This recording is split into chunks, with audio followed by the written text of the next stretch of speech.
Welcome to CNTN, Canadian National Television Network. From outsider to dealmaker, milestones toward peace and security. Peace in the Middle East, a geopolitical story. Donald J. Trump wasn't a career politician. He was a businessman who broke into politics and shocked the world in 2016 by winning the U.S. presidency, despite most forecasts favoring his opponent.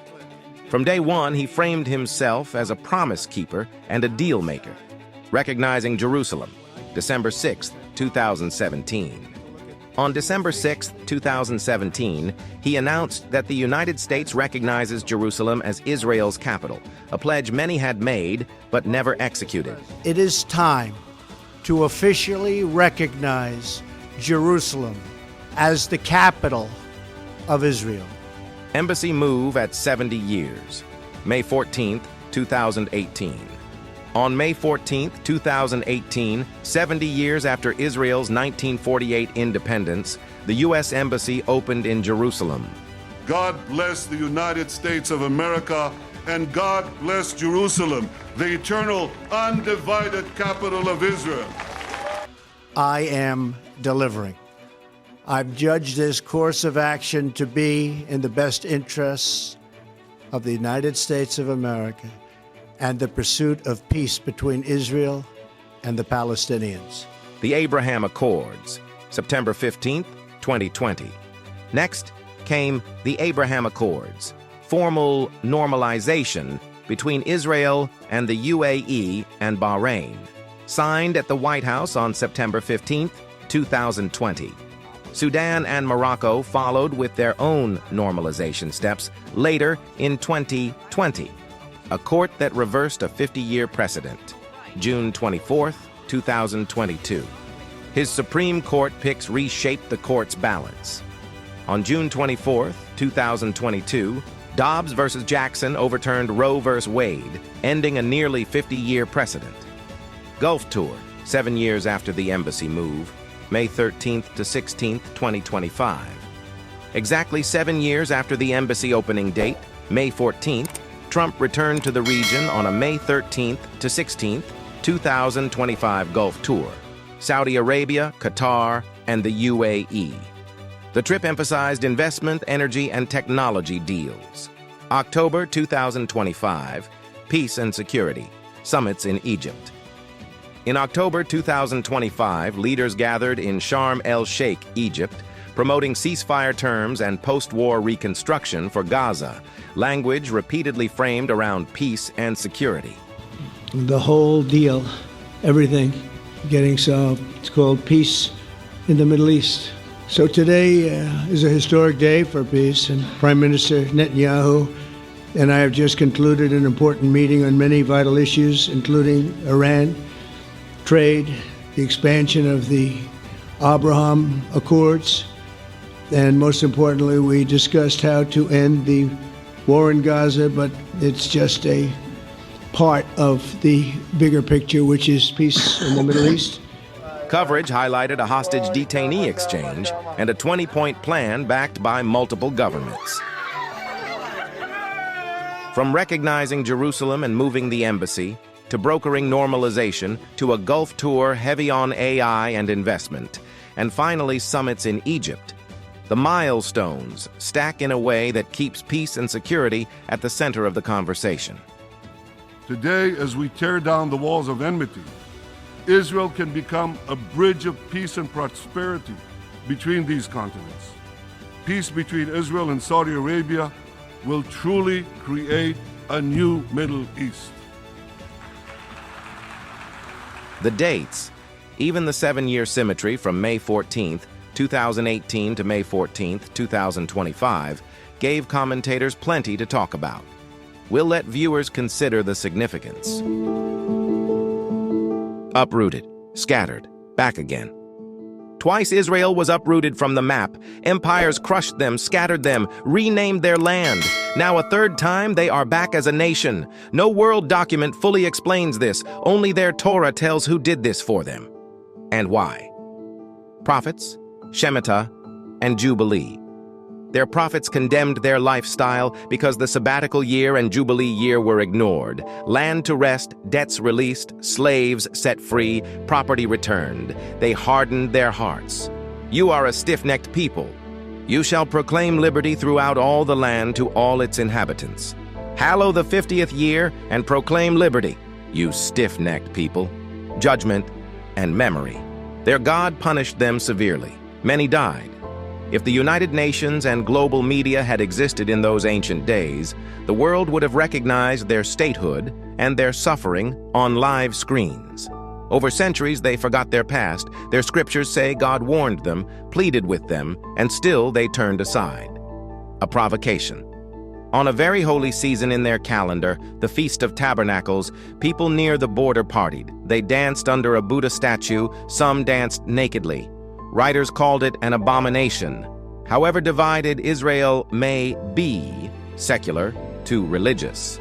What followed was inhumane, hostage-taking, mass terror, and killings. No cause justifies that in our world. Pain, conscience, and the law they know.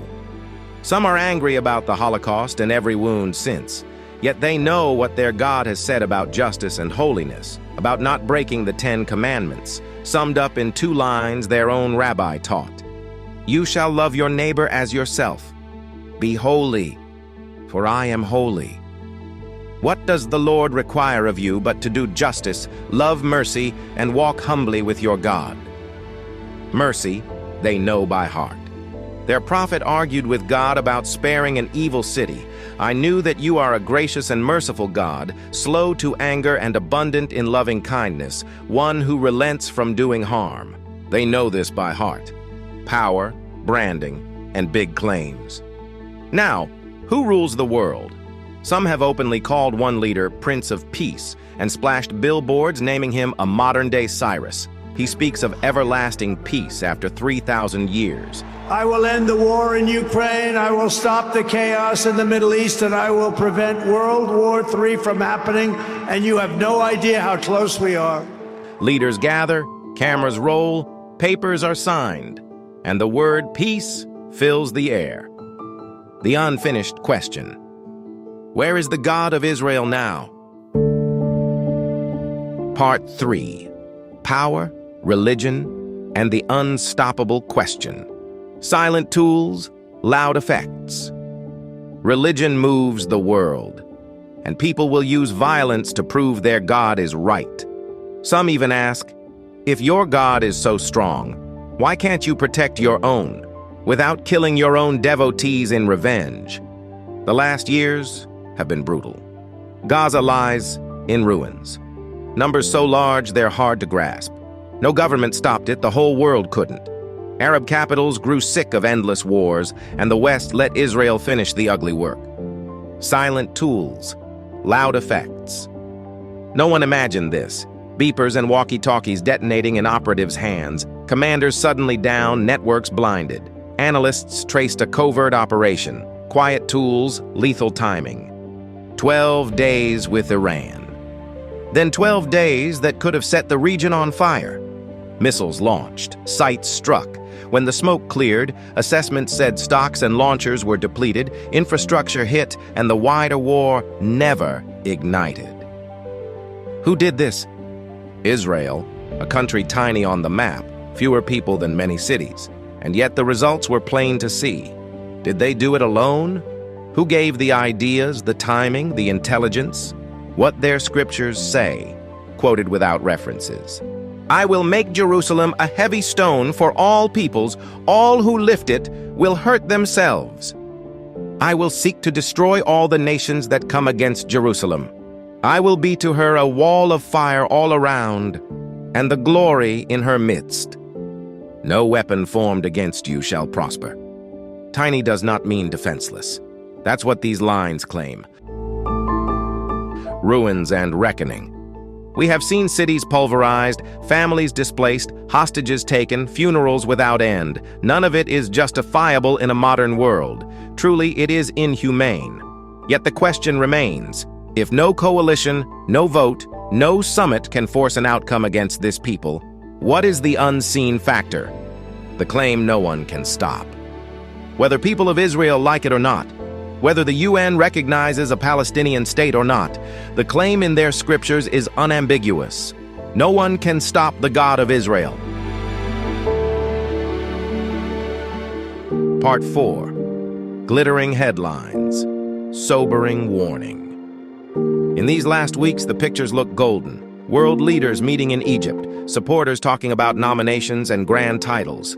Modern-day Cyrus, streets in Israel and Gaza cheering as prisoners return and hostages are reunited. Headlines say, peace has finally come to the Middle East. Interesting. I was visiting Jonathan in his Jewish voice, so I went to the Jewish deli. And of course, we had the discussion on Trump. I asked them, who is Trump to you? And you know what they said? Trump is our new Messiah, actually. They want to believe that Trump is the Messiah. What I think is happening here is God using Donald Trump to hasten the coming of the Lord. This is really what is happening here. Say his name plainly. President Donald Trump is at the center of much of this. People credit him with cooling fires, brokering deals, and pushing the region toward calm. Some call him peacemaker, even modern-day Cyrus. He speaks boldly about everlasting peace. President Trump, who is genuinely a man of peace, who has relentlessly and untiringly worked throughout these months, day in and day out, to make this world a place to live with peace and prosperity. It's called Peace in the Middle East.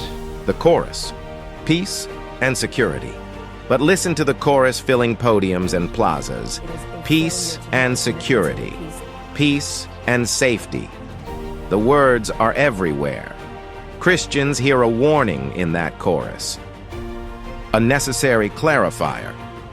We love our Jewish neighbors. We love our Muslim neighbors. We reject hatred or violence against any people. But the scriptures also warn that without understanding, many from all sides can be swept into movements that oppose Christ and his followers. Why many believers are cautious. Accords can open gates, shift borders, and even prepare ground for a new temple. But the same scriptures foretell a ruler who will confirm a covenant, enter the holy place, and exalt himself as God, supported by lying signs and wonders. Trump, good intentions, and a counterfeit stage. You still need help from the boss. We need help from the boss. That's what happened. We need help. President Trump may truly desire peace and do real good. Pray for him. But if a peace rises that denies the gospel of Jesus Christ, that peace is counterfeit, no matter how many flags wave or how many prizes are promised. The coming pressure. Without understanding, Jews and Muslims, and others too, can be swept into a tide that rises against Christ and against Christians. Not because they are monsters, but because deception is powerful and the times are testing. When the crowd shouts, peace and safety, many will pressure the church to be silent. The imminent hope. For believers, the hope is not a treaty, a prize, or a title. Our hope is the appearing of the true Messiah. Final lines. Pray for President Trump. Pray for Jews and Muslims. Pray for every leader and every neighbor. Celebrate mercy wherever you see it. But do not be lulled by glittering words. When the world says peace and safety, lift your eyes. The King is at the door.